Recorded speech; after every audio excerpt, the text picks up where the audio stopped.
두 가지 굴이라는 제목으로 함께 말씀 나누겠습니다. 우리는 지금 출애굽기 말씀을 함께 나누고 있는데요. 다시 한번 정리를 하면 이스라엘 백성이 애굽의 통치 가운데서 노역하며 고통 가운데 있는데 그들이 기도합니다. 하나님, 저희의 고통을 들어주십시오 라고 하나님께 울부짖었더니 하나님께서 그 울부짖는 소리를 들으시고 어떻게 하셨습니까? 아브라함과 이삭과 야곱과 함께했던 그 언약을 기억하셨다라고 되어 있습니다. 언약을 기억하셔서 마치 하나님 작정하십니다. 내가 이스라엘 백성을 구원하리라. 그렇게 하고 누구를 부르십니다. 누구를 부르셨습니까? 예, 모세를 부르셨습니다. 모세를 불러서 다시 모세를 파송하여 모세로 하여금 출애굽하는 가운데 영도자의 역할을 감당하게 하십니다. 10가지 재앙이 중에 9가지 재앙이 있을 때는 조금도 출애굽할 수 없었습니다. 그런데 마지막 어떤 일로 출애굽하게 되었습니까? 장자가 죽는 그 죽음의 영 가운데서 어린 양의 피를 어디요?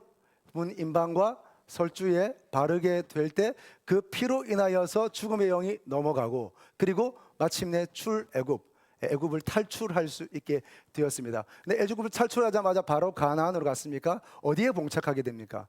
홍해에 다다르게 됩니다. 그 홍해 앞에서 진퇴양난의 상황 속에서 하나님은 홍해를 가르시고 그 홍해를 마른 땅과 같이 건너게 하셨습니다. 자, 이것을 뭐라고 얘기했습니까? 세례입니다. 세례. 출애굽한 자의 그다음에 구원을 받은 자가 처음 받는 것이 있으니 그것은 세례입니다. 세례를 받은 이들이 하나님께서 광야 가운데 만나로 먹이시고 마지막 시내산에 도착하게 됩니다. 아직 여정은 더 남아 있습니다. 그러나 시내산에 한 2년 동안 머물러 있게 하는 데는 하나님의 뜻이 있습니다. 두 가지를 주시려고 하는 것인데요. 하나는 율법입니다. 계명을 주시고 그 계명으로 말미암는 율법을 주십니다. 그리고 두 번째는 뭐였습니까? 성막입니다. 예, 여러분 이 성막이 이스라엘 백성의 영성을 유지하는 이스라엘 백성의 그 삶을 유지하는 하드웨어라고 한다면 이 말씀 율법은 이스라엘 백성을 지탱해주는 소프트웨어라고 할 수가 있습니다. 자, 이 두 가지를 주십니다. 율법을 주시는데 그냥 율법을 턱하니 주는 게 아니라 율법도 역시 동심원의 구조입니다. 처음에 뭘 주셨습니까? 두 돌판에 예, 10계명을 주죠. 계명. 그 계명으로 말미암아 10가지가 있으면 10가지에서 파생되는 이런 법률들이 바로 율법입니다. 동심원 구조입니다. 성막도 마찬가지입니다. 이스라엘 백성들이 진을 치는 진용도 마찬가지입니다. 다 동심원 구조로 되어 있습니다.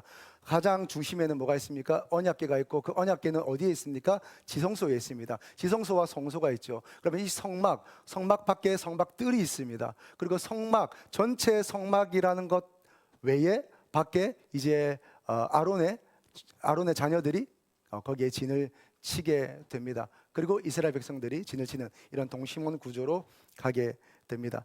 여러분 시내산에 도착해서 율법을 주시는 것도 동심원 구조로 살펴보았고 그 다음에 성막을 제정하시는 것도 우리가 동심원 구조로 살펴보고 있습니다. 오늘 27장은 번제단 성막들 그리고 성막 안으로 좀 더 들어가서 등불이 있습니다. 두 가지에 대해서 저희가 살펴보려고 하는데요.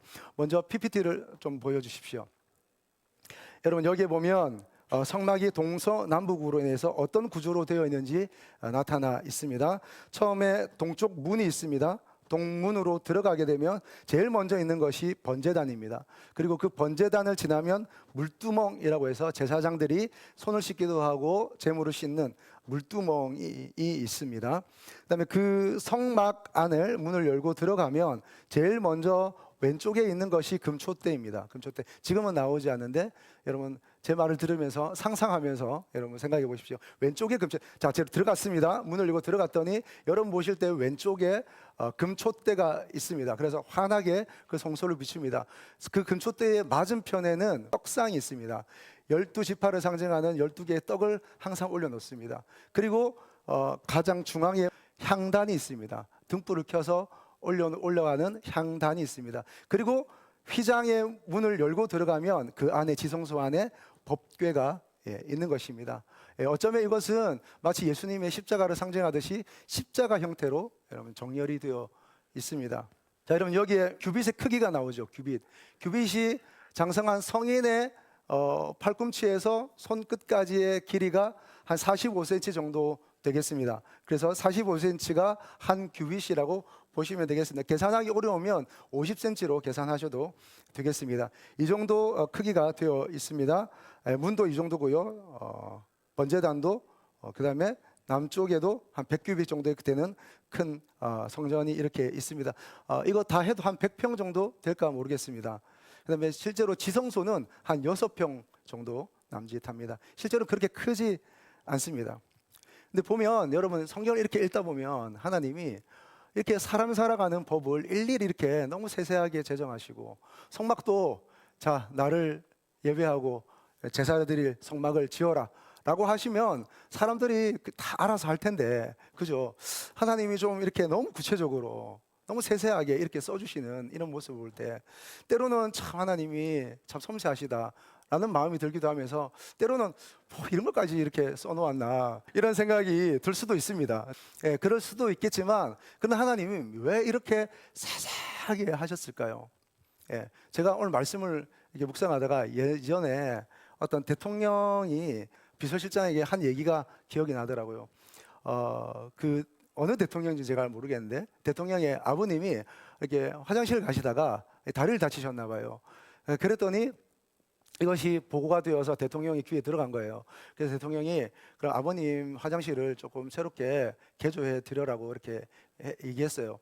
그 다음날 대통령실에 들어갔더니 이렇게 만들려고 합니다. 보고 드리려고 들어갔더니 대통령 각각해서 이렇게 종이를 한 장 내미시는데 거기에 도면이 세세하게 그려져 있는 거예요. 화장실 도면이. 그래서 이 비서실장이 아니 무슨 각각께서 이런 것까지 세세하게 다 하십니까? 저에게 맡겨주시면 제가 알아서 할 텐데요. 그랬더니 대통령이 이렇게 얘기했답니다. 이 사람들아, 자네들 보고 화장실 만들어라 그러면 대통령 아버지라고 과잉 충성하면서 안방보다 더 크게 만들 거 아니야. 그러니까 내가 지금 작게 만들어라고 이렇게 도면을 주는 거다, 이렇게 얘기를 했습니다. 만약에 모세에게 또는 이스라엘 백성에게 너희가 나를 사랑하는 만큼 성막을 지어라고 얘기하면 어떻게 지었을까요? 이렇게 작게 100평도 안 되게 지었을까요? 아니요. 사람이란 마음은 어마어마하게 지었을 겁니다. 지을 때 이왕이면 이방 나라에도 보여줄 수 있을 정도의 크게 의리하게 한번 지어보자 라고 지었을 겁니다. 그런데 하나님은 왜 이렇게 그것도 천막으로, 그것도 별로 뭐 이렇게 화려하지도 않은 그런 것들로 이렇게 감싸게 했을까요? 안으로 들어갈 수는 금이지만 밖으로 나갈 수는 은이나 노시나 나중에는 청동이 됩니다. 여기에서 말하는 노시라는 것은 아마 이게 청동기 문화였기 때문에 청동으로 여겨집니다.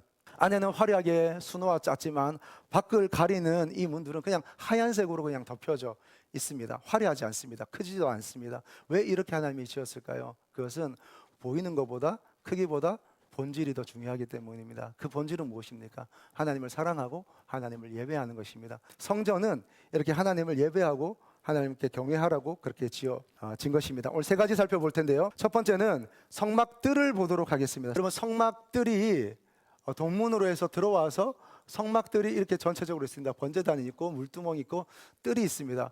그냥 이것을 어떤 펜스를 치지 않고 그냥 성소와 지성소와 함께 번제단과 물두멍을 이렇게 할 수도 있었는데, 왜 하나님이 이렇게 펜스를 치셨을까요? 하나님은 이 공간 안으로 들어오기를 원하시는 겁니다. 하나님이 함께 하시는 공간, 우리가 세상에서 사는 공간, 물론 함께 우리가 뒤섞여서 살고 있지만, 그러나 하나님은 그런 것들에 대해서 분리가 아닌, 여러분 잘 기억하십시오. 분리가 아닌 구분되어 하나님 안으로 더 들어오기를 원하십니다. 자, 그러면 이스라엘 백성이 여기저기 들어오면 성소가 있는 북쪽 문으로는 문을 내지 않는다고 치더라도, 그래도 남쪽으로 북쪽으로 해서 동, 북, 남 문을 한 3개 정도 내면 좋지 않을까요? 그게 더 효율적이지 않을까요? 누구든지 오세요 하면서 문을 내면 이스라엘 백성도 여기저기 드나들기가 좋았을 텐데, 근데 여기 문은 하나밖에 없습니다. 하나밖에. 그리고 이 문은 동쪽으로 나 있습니다. 여러분, 성경에서 동쪽이라는 것은 굉장한 의미가 있는데요. 여러분, 우리가 에덴 동산이라고 하니까 에덴 전체가 동산인 것처럼 우리가 알고 있지만, 사실 성경에는 에덴이라는 큰 땅이 있는데 그 에덴의 동쪽에 하나님이 생명나무를 심고 거기서 아담으로 하여금 다스리게 하는 거죠. 그러면 그 동쪽을 넘어서면 어떻게 되겠습니까? 그 동쪽을 넘어서면 세상과 하나님께서 원하지 않는 질서, 다른 질서 속으로 빠져나가게 되는 거죠. 여러분, 동쪽 안으로 들어오는 것, 동쪽 밖으로 나가는 이런 의미가 있습니다. 문을 왜 동쪽에 내었을까요? 또 이런 의미가 있습니다. 그것은 하나님께서 이 동쪽 문을 통해서 동쪽 밖으로 나가는 것은 너희가 세상과 죄악 가운데 섞여 사는 것이고, 동쪽 안으로 들어올 때 하나님의 영광과 거룩과 생명 안으로 들어오는 것이라는 것을 의미적으로 이 문을 두었습니다. 또 하나, 이 문을 2개, 3개 내면 참 편리할 텐데 왜 하나만 냈을까요? 이것은 하나님의 구원의 유일성을 나타냅니다. 오직 예수 그리스도. 이 문은 예수님을 나타내는 것입니다. 오직 예수님을 통해서만 동쪽 바깥에 있는 죄악된 우리가, 배디의 세상 가운데 나도 배드가 되어서 함께 어우러진 내가 이 동쪽 문 예수 그리스도를 통해서 안으로 들어와서 하나님의 생명 안으로 들어와 죄 용서와 생명과 은혜를 누릴 수 있다는 사실입니다. 여러분, 요한복음 10장 7절 쉬운 성경으로 같이 한번 읽겠습니다. 요한복음 10장 7절입니다.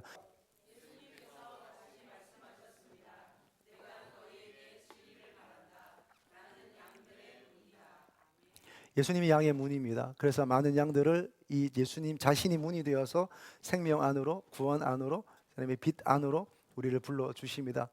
여러분, 우리가 성막으로 산다는 것은 예수님 우리의 문이 되셔서 예수님을 통하여 그 하나님 나라 영광 안으로 들어온 것이라는 것을 기억하시기를 축복합니다. 주님의 부르심은 그런 겁니다. 영원히 동쪽 밖에서 죄 가운데, 어두운 가운데 생명 없이 생기를 잃어버린 채 그저 내가 원하는 대로만 살아가는 내가 이제 예수 그리스도를 만나고 예수님 안에서 하나님의 나라를 누리게 되는 것, 이것이 우리의 부르심인 줄로 믿습니다. 자, 2번째 살펴볼 것은 번제단입니다. 번제단. 2번째 번제단은 죄를 태우는 불을 의미합니다. 자, 오늘 2번째 불 중에 2가지 불 중에 첫 번째 불입니다. 그것은 죄를 태우는 불입니다. 죄를 태우는 불. 자, 동쪽 문으로 들어오게 되면 번제단이 제일 먼저 보이게 됩니다. 여러분, 동쪽 문으로 들어온 사람은 어떤 사람이 들어올까요? 그냥 성막이 어떻게 생겼는지 구경하러 들어온 사람일까요? 아니면 제사장에게 무슨 용건이 있어서 들어온 사람일까요? 물론 그럴 수도 있겠습니다만은 오늘 동쪽 문을 통해서 내가 이 성막 안으로 들어간다는 사람은 어떤 사람이냐면, 내가 내 모든 죄를 하나님께 아뢰고 그 죄 용서를 받기 위해서 대신 동물을 데리고 또 하나님께 드릴 제사 제물을 가지고 그 동쪽 안으로 들어와서 제사장의 도움을 힘입어서 모든 것을 번제로 드려서 죄 용서 받기를 원하는 사람들이 들어오는 겁니다. 다시 말하면 예배자가 들어오는 것이고, 그리고 제사를 드리는 사람이 들어오는 것입니다. 그러면 이 사람이 만약에 양을 데리고 왔다고 치겠습니다. 그럼 양을 데리고 동쪽 문 안으로 들어오면 거기에 갑자기 양을 번제단 안에 올려놓고 그냥 태우냐? 그렇지 않습니다. 절차가 있습니다. 가장 먼저는 그가 제사장의 도움을 받아서 그 동물, 양이면 양 머리에 안수를 합니다. 제사장이 안수하는 게 아니라 예배자, 죄인이 안수를 합니다. 죄인이 안수해서 내 안에 있는 죄를 그 양에게, 그 짐승에게 전가시킵니다. 내 죄를 전가시킵니다. 그렇게 되는 순간 어떤 의미가 있냐? 이 양은 더 이상 그냥 어린 양이 아니라 내 죄가 되고 내 죄 덩어리가 되고 내 자신이 됩니다. 그렇게 해서 이 양이 곧 내가 되는 것입니다. 그에게 안수하는 순간 모든 죄가 그렇게 전가되어서 이제 이 양은 나이자 나의 죄가 됩니다. 그러면 어떻게 합니까? 이 양을 잡습니다. 이렇게 잡을 때 누가 잡을까요? 제사장 전문가인, 이 도축의 전문가인 제사장이 잡을까요? 그렇지 않습니다. 여러분, 이 예배자 죄인이 칼을 들어서 잡습니다. 이때 잡을 때에 어떤 마음일까요? 이 양을 잡을 때에 내 죄를 죽이는 겁니다. 내 자아를 죽이는 겁니다. 살아있는 하나님을 대적하는 내 교만한 마음들을 칼로 찔러 죽이는 겁니다. 그 생명이 소리 한번 지르지 않고 그냥 부들부들 떨면서 죽을 때에 이 죄의 극악성, 생명을 파하는 것을 그는 경험하게 됩니다. 그러면 제사장이 그 양을 가지고 열어서 각을 뜨고 그것을 번제단 위에 올립니다. 그러면 장작을 통해서 불을 넣어서 번제를 통해서 죄를 태우게 되는 것입니다. 여러분, 처음 우리가 있어야 될 불은 무엇이냐면 죄를 태우는 불입니다. 죄를 태우는 불. 모든 죄를 태우시는 하나님의 은혜의 불이 우리 가운데 있어야 하겠습니다. 이미 사랑하는 여러분, 그 부르심 안으로 하나님께서 부르신 줄로 믿습니다. 불태워져야 되는 거예요. 불태워져. 다 태워져야 하는 것입니다. 여러분 신명기 4장 24절 말씀 같이 보겠습니다. 여러분의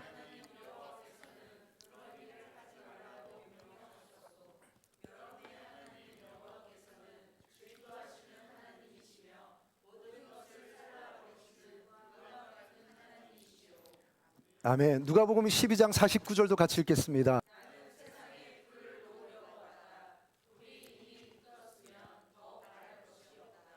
아멘. 하나님은 질투하시는 하나님이랍니다. 하나님은 용납하지 않으십니다. 그 죄의 악을 용납하지 않으십니다. 다만 우리가 하나님 앞에 나아갈 때 우리를 긍휼히 여기실 뿐이지 하나님은 죄를 용납하지 않으십니다. 죄를 기뻐하지 않으십니다. 하나님은 질투하시는 하나님이라고 표현할 정도로 그 죄를 미워하시는데 또 그 죄 가운데 즐거워하며 기뻐하며 죄와 함께 낙을 누리며 사는 모든 인생들에 대해서 하나님은 분노하십니다. 그리고 하나님은 무엇이라고요? 불이십니다. 불이 되어서 모든 죄악을 다 태우십니다. 사랑하는 여러분, 이미 여러분 안에 모든 죄악이 불태워진 줄로 믿습니다. 그리고 여러분 그것이 더욱 분명해지기를 주님의 이름으로 축복합니다. 탔나? 아직 덜 탔나? 아직 다리 한쪽 남았나? 이런 의심 속에 내가 더 태워야 되나? 이렇게 좀 덜 거슬려졌나? 이런 어떤 걱정과 의심 속에 사는 게 아니라 여러분 이미 번제단 안에서 다 태워진 여러분 되기를 주님의 이름으로 축복합니다. 의심은 사라지고 두려움은 사라지고 내가 구원받았나, 내가 오늘 구원받나, 내일 구원받나 그런 거 다 떠나가고 성령이 불러 완전히 태워져서 하나님의 백성의 확신과 기쁨이 있기를 축복합니다. 누리시기를 축복합니다. 내 모든 죄악이 하나님의 은혜 가운데 태워진 것이 여러분의 확증되기를 축복합니다. 다시 확인해야 됩니다. 불태워졌는가? 파쇄되었는가? 불태워지고 파쇄되었기를 주님의 이름으로 축복합니다. 여러분 부서져야 하나님의 새 창조가 일어납니다. 태워져야 하나님의 산재물로 다시 일어나게 됩니다. 파쇄되어야 하나님의 성전으로 지음을 받고 내 시간이 죽어야 하나님의 시간으로 다시 살게 되는 것입니다. 내 자아가 죽어야 하나님의 형상으로 살게 되는 것입니다. 할렐루야. 여러분 모든 죄악이 다 불태워지고 여러분 모든 악한 견고한 진들이 파쇄되고 여러분 모든 여러분의 시간이 다 묻어지고 여러분 하나님에서 새 은혜 새 창조가 누려지길 주님으로 축복합니다. 김진능 목사님이라고 계십니다. 잘 아실 텐데 이번에 간증 가운데 제가 늘 마음에 사모하면서 제가 기뻐하는 간증이 있습니다. 그분이 이런저런 이제 체를 형성하고 민주운동을 하다가 이제 그때 독재 정권에 이제 잡혀서 감호소에 들어가게 됩니다. 그 안에서 뭐 여러 일들이 있었나 봐요. 결국 이제 징벌방이라고 그러죠. 독방에 처하게 됩니다. 그때가 겨울이었는데 너무 춥더랍니다. 정말 막 살이 오돌오돌 떨릴 정도로 너무 추워서 잠도 잘 수가 없고 아무것도 할 수 없는데 유독 그 안에 딱 두 가지 주더랍니다. 하나는 담요 한 장, 하나는 성경책이더랍니다. 좀 읽고 교화되라고. 그래서 이제 근데 목사님이잖아요. 이제 목사의 신분으로 들어왔는데 성경을 읽는데 너무 추우니까 그렇다고 성경을 창세기부터 그렇게 쭉 또 이렇게 읽을 수도 없고 이분이 언뜻 떠오르는 생각이 있더랍니다. 그게 뭐냐면 너무 추우니까 성경의 불자를 찾자. 불을 찾자. 그래서 창세기부터 계속해서 불을 찾아갑니다. 불을 찾아가는데 마태복음, 마가복음, 신약 성경쯤 오니까 성경을 읽다 보니까 불을 계속 찾는데 그때쯤 오니까 자기에게 놀라운 신비한 경험을 하게 된 거예요. 진짜 나에게 밑에서 무슨 구불이라도 뗀 것처럼 이 몸 안에서부터 뜨거워지기 시작하더랍니다. 계속 뜨거워지면서 몸 밖도 뜨거워지고 정말 더워서 땀을 뻘뻘 흘릴 정도로 온 방안이 후끈거리고 뜨거워지고 여기가 찜질방처럼 정말 뜨거워지더랍니다. 그렇게 뜨거워지는 시간을 밤새도록 보내면서 성경을 찾아서 불을 읽고 나서 자기도 모르게 아침이 되었더래요. 아침이 되니까 아침 조식이 들어오는데 불로 지금 뜨거워졌잖아요. 더 이상 이 음식이 아닌 겁니다. 자, 그 식판을 딱 들고 그대로 화장실 가서 다 버렸답니다. 다 버리고 3일 동안 딱 금식하고 그리고 그 불 가운데 그 불의 힘으로 지금까지 본인은 살아오고 있다고 그렇게 얘기를 합니다. 사랑하는 여러분, 이 불이 있기를 축복합니다. 이 불이 넘쳐나기를 주님의 이름으로 축복합니다. 두 번째 불인데 세 번째 등불입니다. 두 번째 불인데요, 이 불은 기도의 불, 곧 예배의 불입니다. 여러분 제가 지금 40일 동안 하나님 앞에서 여기 강단 기도하겠다고 여기서 때로는 자기도 하면서 또 새벽까지 기도하고 또 새벽 일찍 일어나서 하나님 앞에 기도합니다. 기도하고 이렇게 계속 기도하고 찬양하고 주님께 내 마음을 올려드리고 또 간구하고 또 선포하고 막 이렇게 강렬하게 기도하는데, 여러분 저는 기도하면 거의 앉아서 기도하지 않습니다. 저는 이제 앉아서 하면 뭔가 이렇게 제 마음이 좀 들여지지 않은 것 같고, 사실 또 졸음도 오고, 그래서 저는 서서 기도하거든요. 여러분 대여섯 시간을 서서 계속 돌면서 기도해 보십시오. 다리가 아플 만도 합니다. 그런데요, 놀라운 것은 다리가 전혀 아프지 않습니다. 허리도 아프지 않고 그냥 이 주위를 수백 번 이상씩 의자 주변을 계속 돌면서 제가 찬양하고 기도하고 때로는 눈물 펑펑 흘리면서 하나님 선포하고 그렇게 간구하고 하나님께 내 마음을 올려드리고, 하나님 우리 교회에 주님의 성령의 불을 주십시오. 예배에 불을 주십시오. 기도에 불을 주십시오. 은혜에 불을 주십시오. 사역에 불을 주십시오. 전도에 불을 주십시오. 복음에 불을 주십시오. 계속 그렇게 강하게 하셔서 성도들의 마음을 만져주십시오. 하나님, 그저 오늘 여기저기 이끌리면서 사는 그런 예수님 알지만 교회 다니는 사람이 아니라 강한 불을 주셔서, 뜨거운 불을 주셔서 하나님 예배하는 것이 생명이 되게 하여 주옵소서. 그렇게 하면서 기도하고 있습니다. 여러분, 제가 한 번 더 선포할 때에 여러분 아멘으로 받으시길 축복합니다. 성령의 불, 기도의 불, 예배의 불, 치유의 불, 복음의 불, 전도의 불, 선교의 불, 할렐루야. 불이 있어야 됩니다. 불이. 여러분에게 불이 뜨겁기를 축복합니다. 불이 넘쳐나기를 축복합니다. 불로 활활 타오르기를 축복합니다. 사람이 여러분들을 보면 너무 뜨거워서 왜 이렇게 뜨겁냐고, 왜 이렇게 마음이 뜨겁냐고, 왜 이렇게 생각이 뜨겁냐고, 그런 말들이 여러분 주변 사람들이 하게 되는 은혜가 있기를 축복합니다. 예배를 드릴수록 그 불이 너무 뜨거워서 나로 하여금 예배 드리지 않고는 견딜 수 없는 마음을 주셔서, 주님 내가 제물입니다. 하나님 초를 받으십시오 하면서 기도하고, 누가 시켜서 기도하는 게 아니라, 순번 짜서 기도하는 게 아니라, 그 기도하고 싶은 마음이 너무 간절해서 집에서도 기도하고 여기서도 기도하지만, 버스 안에서도 기도하고 차 안에서 기도하고 운전하면서도 기도하지만, 이 예배실과 기도실을 찾아서 주님 앞에 내 마음을 토하고 싶고 주님과 연합하고 싶은 그 간절한 마음이 생기는 그 불이 있기를 축복합니다. 하나님의 말씀이 진짜 꿀송이보다 달아서 너무 사모해서 이 말씀을 읽고 또 읽고 또 묵상하고 또 생각하고 모르면 물어보고 하는 그 사모하는 마음이 저와 여러분 안에 넘치고 가득하기를 주님의 이름으로 축복합니다. 너무 감사한 거 아니에요? 주님께서 우리를 구원 안으로 부르셨습니다. 늘 말씀드리지만 여러분, 성경이 왜 의무입니까? 성경 읽는 게 왜 의무입니까? 하나님의 말씀을 우리에게 주셨잖아요. 우리가 죽었다 깨어나도 하나님의 마음을, 하나님의 뜻을 알 수 없는데 어떻게 알아요? 인간이 그 높으신 거룩하신 하나님의 뜻과 계획을 어떻게 알아요? 사랑하신다는데 그 사랑이 깊이와 넓이와 높이를 우리가 어떻게 알아요? 알 수 없어요. 그런데 그것을 성경이란 미디어를 통해서 우리에게 주셨잖아요. 감사한 거 아니에요? 그러면 사모함으로 이게 읽게 되는 거죠. 너무 감사한 거죠. 성경을 우리에게 주셨어요. 또 우리를 구원 안으로 부르셨어요. 복음 안으로 부르셔서 생명이 넘치게 하세요. 그리고 이 귀한 생명을 또 다른 사람에게 전할 수 있는 특권을 우리에게 주셨어요. 또 하나님을 향해서 내 아버지라고 말하면서 예배할 수 있는 특권을 우리에게 주셨어요. 하나님께 기도함으로 나아갈 수 있고, 그 기도할 때 하나님의 음성을 들을 수 있는 특권을 우리에게 주셨어요. 할렐루야. 이 특권, 불의 특권을 누리시기를 주님의 이름으로 축복합니다. 자, 쉬운 성경 출애굽기 27장 20절의 말씀, 쉬운 성경으로 같이 보겠습니다.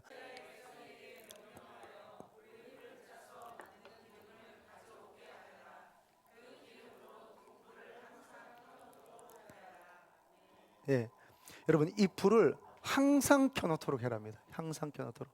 여러분, 모든 죄가 불태워진 그 제단에 불이 있습니까? 그리고 이 등불, 하나님의 향로, 특별히 거룩한 기름으로 채워진 이 하나님을 향한 이 향기의 연기가 있습니까? 꺼지지 않아야 할 줄로 믿습니다. 여러분, 이거 어떻게 할까요? 여러분, 기름을 준비해래요. 근데 기름을 섞지 말래요. 섞지 말래요. 이 기름 저 기름 좋다고 아무거나 섞지 말래요. 순수한 하나의 기름으로 하래요. 여러분, 기름을 섞으면 그름이 납니다. 그 성막 안에 그름이 생기는 거 좋겠습니까? 그러나 이것은 상징하는 바가 있습니다.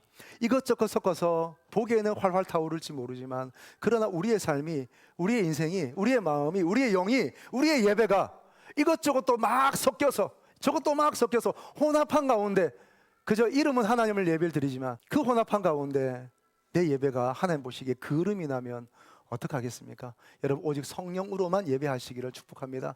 늘 드리는 말씀이지만 여러분, 주님만 날 다스리소서.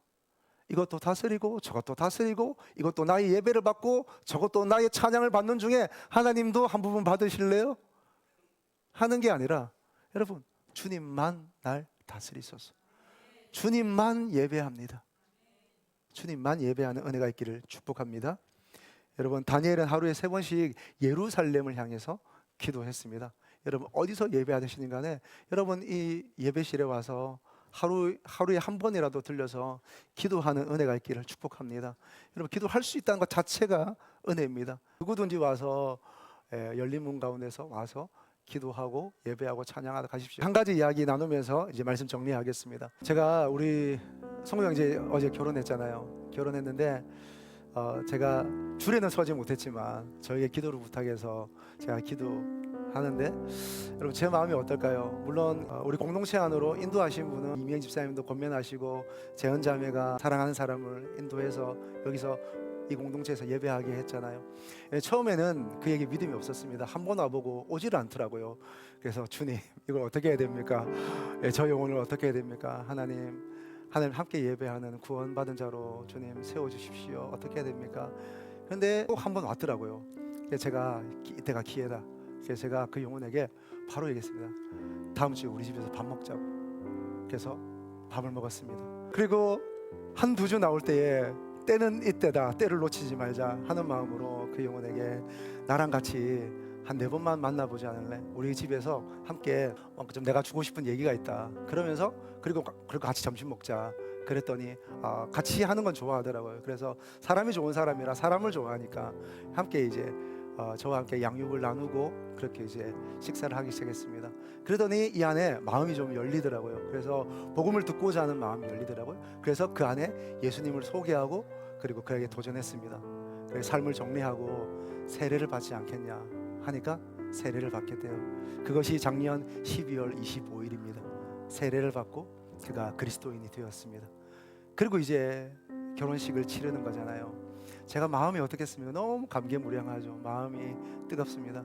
그런데 사실은 저는 어제보다 금요일에 내려갈 때 성국 형제가 저한테 영상 하나를 보내왔는데 그거 보면서 저는 너무 마음이 찡해서 참 울 뻔했습니다. 뭐였냐면 제가 그 형제한테 지난주 제가 설교했던 것처럼 그 형제한테 식은 어떻게든 요즘 시대식으로 그렇게 올리다 하더라도 줄이 없는 결혼식 한다 하더라도 좋다. 그런데 당신이 출발하는 이 가정의 출발점에 하나님이 이 가정을 통치하시는 그 증표로서 예배로 당신의 가정을 올려드려야 되지 않겠냐. 그래서 할 수 있으면 함께 찬양하고 짧은 찬양 하나 하고 두 사람이 함께 기도하고 그렇게 예배로 이 가정을 출발하면 좋겠다. 결혼식으로 출발하는 게 아니라 예배로 출발하면 좋겠다. 그렇게 제가 권면했습니다.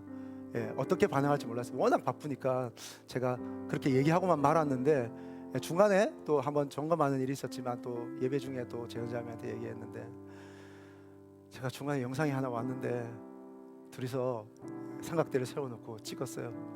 그 성국 형제의 그 어설픈 기타 실력으로 치면서 하나님 나라 임하소서 하면서 둘이서 찬양을 하고 둘이서 기도를 하는데 둘이는 웃긴가 봐요. 둘이는 서로 막 기도하는 게 어색하고 웃긴가 봐요. 저는 웃을 수가 없었습니다. 너무 눈물이 나서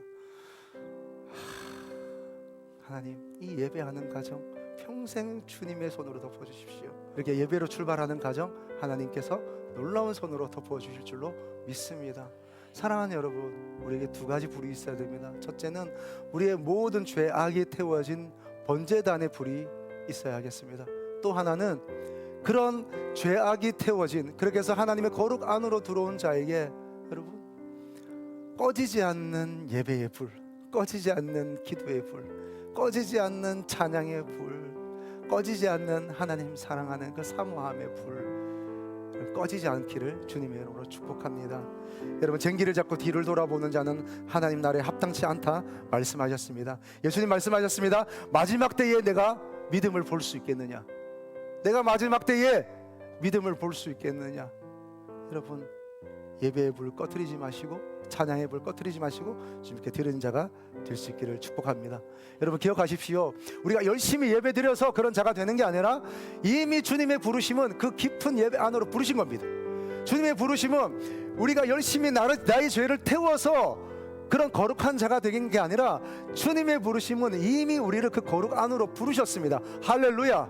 여러분 확인하시면 되겠습니다. 제단의 불, 여러분 향로의 불을 확인하십시오. 그리고 늘 주님 앞에 예배한 자 되기를 주님의 이름으로 축복합니다.